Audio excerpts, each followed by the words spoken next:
بسم اللہ الرحمن الرحیم۔ جان ستمگر، ایزا قلم فروا خالد، قسط نمبر 39۔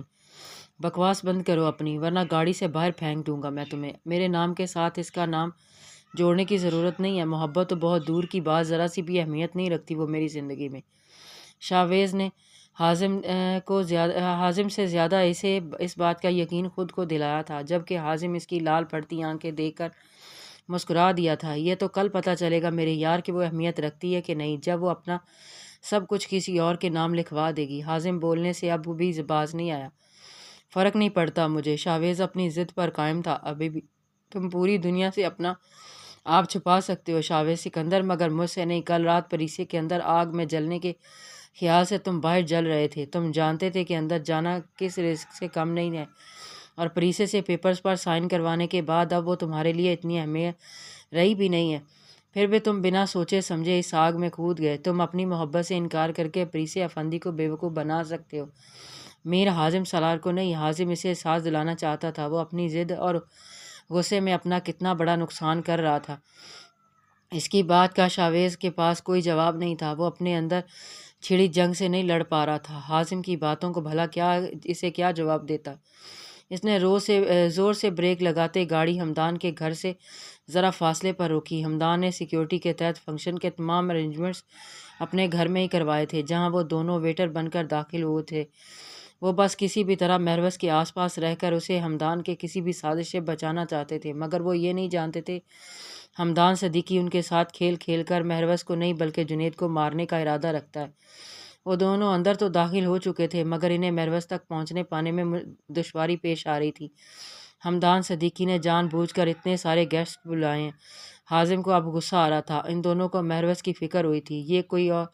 وہ کوئی اور کھیل کھیل رہا ہے۔ شاویز اپنے چہرے پر موجود ماسک کو ٹھیک کرتا حازم کو بھی لرٹ کر گیا تھا۔ مہروز نے بہت کوشش کی تھی یہاں سے نکلنے کی، مگر ہر بار ہمدان کچھ نہ کچھ ایسا ضرور کر دیتا جس کی وجہ سے وہ کچھ نہیں کر پائی تھی۔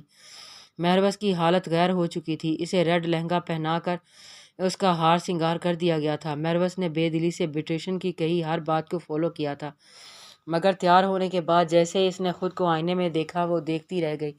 اس نے زندگی میں آج تک کاجل کے سوا میک اپ کے نام پر کچھ بھی نہیں لگایا تھا، مگر آج تو ذرا سے بناؤ سنگار سے اس کا حسن نکھار کر رکھ دیا تھا۔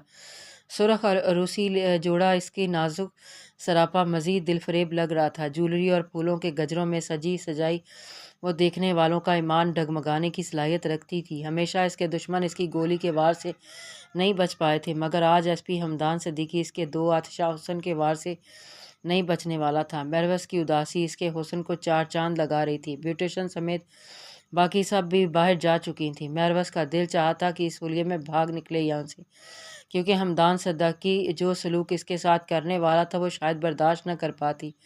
اللہ جی پلیز میرے ساتھیوں کی حفاظت کرنا۔ مہروز کی آنکھیں نمکین پانیوں سے بھر چکی تھیں جب اسی لمحے دروازہ کھلا تھا اور دو ویٹر کے یونیفارم میں ملبوس افراد اندر داخل ہوئے تھے۔ مہروز انہیں پہلی نظر میں ہی دیکھ کر پہچان چکی تھی کہ اس کے بلیک سٹار وہاں پہنچ چکے ہیں۔ شاہ سر، میر سر، آپ لوگ یہاں؟ مہروز فوراً اٹھ کر ان کے قریب گئی تھی۔ شاہ، تمہیں نہیں لگتا ہم غلط کمرے میں آ گئے ہیں؟ حازم مہروز کو دلہن کے روپ میں تیار کھڑی مہروز کو دیکھ کر پرمزاح لہجے میں بولا، جو بالکل بھی پہچانی نہیں جا رہی تھی۔ شاویز بھی مہروز کو دیکھ کر ایک پل کے لیے پہچان نہیں پایا تھا۔ میر سر، مہروز نے منہ پھلاتے اسے دیکھا تھا۔ مہرو، کیا تم واقعی ہمدان سے شادی کرنا چاہتی ہو؟ تم پر ہمارے مشن کو لے کر کسی قسم کا کوئی دباؤ نہیں ہے۔ تم اگر اب بھی چاہو تو انکار کر سکتی ہو۔ شاویز مہروز کے مقابل آن کھڑا ہوتا سنجیدگی بھرے لہجے میں گویا ہوا تھا۔ اس کی بات پر مہروز کی آنکھوں سے آنسو گرا تھا۔ اس نے لرزتے وجود کے ساتھ سامنے کھڑے شاویز اور حازم کی جانب دیکھا۔ یہ دونوں اس کے لیے سگے بھائیوں سے بڑھ کر تھے۔ انہوں نے اسے حرام موت مرنے سے بچا کر اسے اتنی خوبصورت زندگی دی تھی کہ اس کی چھوٹی سے چھوٹی تکلیف کا خیال رکھا تھا۔ کتنی بار حازم اور شاویز نے اس کے نام کی گولی اپنے وجود پر کھائی تھی اور اس پر آنچ تک نہیں آنے دی تھی۔ آج بھی وہ ہر شے کو پسے پشت ڈال کر صرف اس کی خوشی چاہتے تھے۔ میں ایس پی ہمدان صدیقی سے بہت محبت کرتی ہوں شاہ سر، مگر میں یہ بھی جانتی ہوں کہ وہ مجھے مارنا چاہتے ہیں، لیکن آپ دونوں کے ساتھ رہتے موت کا خوف تو بہت پیچھے رہ گیا۔ میں جتنا وقت زندہ ہوں میں اپنا یہ مشن پورا کرنے کے ساتھ ساتھ ہمدان صدیقی کے نام سے نام کے ساتھ زندہ رہنا چاہتی ہوں۔ میں جانتی ہوں میری اصلیت جاننے کے بعد وہ مجھے نہیں چھوڑیں گے، لیکن میں اس معاملے میں بے بس ہو چکی ہوں۔ مجھے معاف کر دیں آپ لوگ، مگر میں آپ سے وعدہ کرتی ہوں اپنے مشن میں کوئی کوتاہی نہیں آنے دوں گی۔ جیت ہماری ہی ہوگی۔ میروس آنسوؤں میں بھیگتی ان دونوں کی آنکھیں بھی لال کر گئی تھی۔ وہ دونوں مٹھیاں بیچے بہت مشکل سے ضبط کر کے کھڑے تھے۔ وہ دونوں ہمیشہ سے اسے اپنی چھوٹی گڑیا ہی سمجھ کر اسے ہر تکلیف، ہر درد سے بچاتے آئے تھے، مگر آج محبت کے درد سے نہیں بچا پائے تھے، کیونکہ وہ خود اسی اذیت میں جل رہے تھے۔ تمہارا فیصلہ ہمارے دل و جان سے قبول ہے، مگر مشن کے ساتھ ساتھ تمہاری سلامتی بھی چاہیے۔ اگر اپنی سلامتی پر ذرا سا بھی کمپرومائز کیا تو بتا رہا ہوں تمہارے ساتھ ساتھ تمہارے اس ایس پی کو بھی نہیں چھوڑیں گے۔ حازم نے اس کے سر پر ہاتھ رکھتے اسے شفقت بھرے انداز میں ہدایت دیتے دھمکی دی تھی، جبکہ شاویز بنا کچھ بولے چند قدم پیچھے ہٹ گیا تھا۔ میروس کے آنسوؤں میں اسے کسی اور کے آنسو دکھائی دے رہے تھے۔ اسے خود سمجھ نہیں آ رہا تھا اسے کیا ہو رہا ہے۔ وہ کیوں اس لڑکی کے بارے میں اتنا سوچ رہا تھا جو اس کے لیے بالکل بھی اہمیت کی حامل نہیں تھی۔ میروس نے شاویز کے انداز پر پریشان ہوتے سوالیہ نگاہوں سے حازم کی جانب دیکھا تھا۔ پریسے افندی کا نکاح ہے کل۔ حازم کی بات سن کر میروس کو ایک لمحے لگا تھا ساری بات سمجھنے میں۔ شاہ سر پریسے کی زندگی برباد ہو جائے گی اگر اس کا نکاح سفیان جیسے کرمنل سے ہو گیا تو۔ پلیز اس معصوم لڑکی کو بچا لیں، آپ سے زیادہ بہتر اس کے لیے کوئی نہیں ہو سکتا۔ میروس اس کی بے چینی سمجھتی، اسے سمجھانے کی خاطر اپنی سی کوشش کر گئی تھی۔ جس پر شاویز نے اسے جن نگاہوں سے دیکھا تھا وہ گھبرا کر حازم کو دیکھنے لگی تھی۔ سفیان افندی ایک معزز شہری ہے، وہ بالکل ٹھیک فیصلہ کر رہی ہے۔ کرمنل میں ہوں، وہ نہیں۔ اتنی بے وقوف نہیں ہے وہ، اپنی زندگی کا فیصلہ کرنے کی صلاحیت رکھتی ہے۔ شاویز کا لہجہ ابھی بھی بے لچک اور احساس سے عاری تھا، جو دیکھ حازم غصے سے اس کی جانب سے رخ موڑ گیا تھا۔ بے وقوف تو بہت بڑی ہے جو تمہاری محبت کو نفرت سمجھ رہی ہے، حازم نے دبے لہجے میں کہا، جو شاویز اور میروس کے کانوں تک پہنچ چکی تھی۔ اسی لمحے دروازے پر دستک ہوئی۔ سر جنید کہاں ہیں؟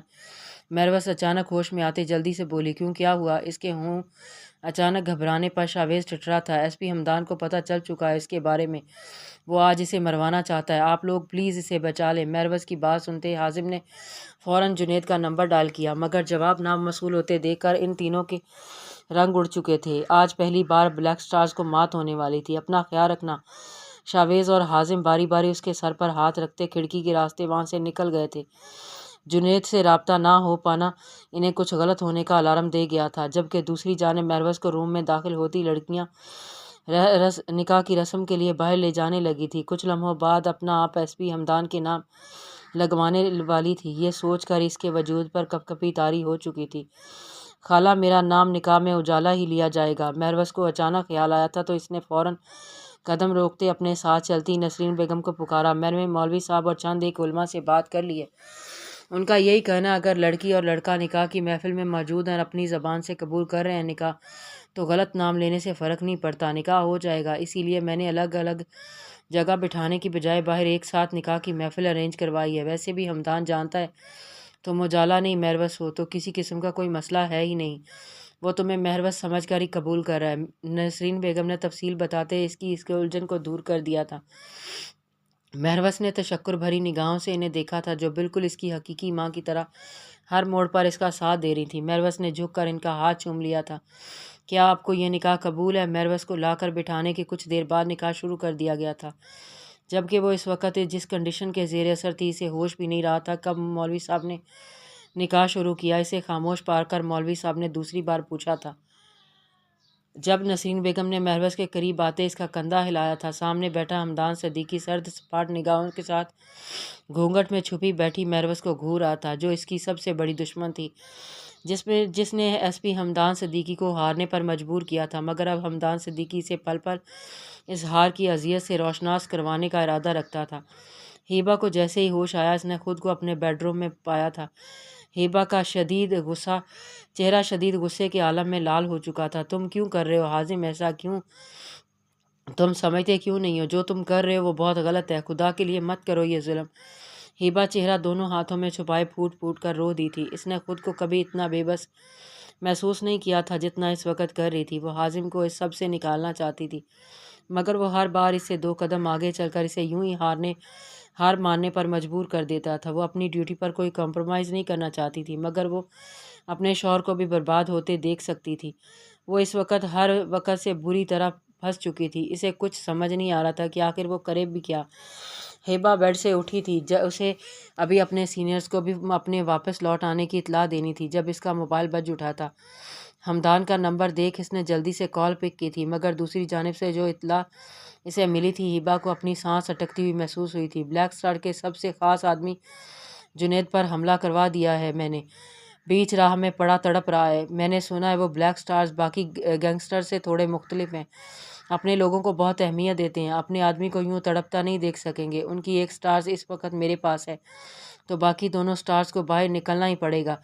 جیسے ہی وہ دونوں جنید کے پاس آئیں گے، میرے شارپ شوٹر انہیں اڑا دیں گے اور یہاں ختم ہوگا بلیک سٹارز کا قصہ۔ ہمدان زہر خند لہجے میں بولتا ہیبا سے اس کی سانسیں چھین گیا تھا۔ اگر اسے حازم کے حوالے سے علم نہ ہوتا تو اس وقت وہ سب سے زیادہ خوش ہو رہی ہوتی، مگر اس وقت ہمدان کی بات سن کر ہیبا کو اپنی ٹانگوں پر کھڑا ہونا مشکل ہوا تھا۔ آپ ایسا کچھ نہیں کریں گے، ہیبا نے بنا سوچے سمجھے بے اختیاری میں بولتے اسے اس سنگین قدم سے روکنا چاہا، مگر تب تک ہمدان کال ڈسکنیکٹ کر گیا تھا۔ ہیبا کو کسی شے کا ہوش ہی نہیں رہا تھا، وہ فوراً باہر کی جانب دوڑی تھی۔ اسے اپنی ٹانگیں کانپتی ہوئی محسوس ہوئی تھیں، آس پاس آہستہ آہستہ جسم سے جان نکلتی محسوس ہو رہی تھی۔ نہیں پلیز مت جاؤ مجھے چھوڑ کر، پلیز مت جاؤ، میں محبت کرتی ہوں تم سے۔ پری سے نیند میں کسی برے خواب کے زیر اثر سر تکیے پر دائیں بائیں مارتی ہوئی مسلسل چلا رہی تھی۔ نہیں پلیز شاویز کو کچھ مت کریں۔ پریسے کے چہرے پر پسینہ اور خوف کے تاثرات نمایاں تھے جب اسے خواب میں شاویز خون میں لت پت دکھائی دیا۔ وہ اگلے ہی لمحے وہ چیخ مارتی اٹھ بیٹھی تھی،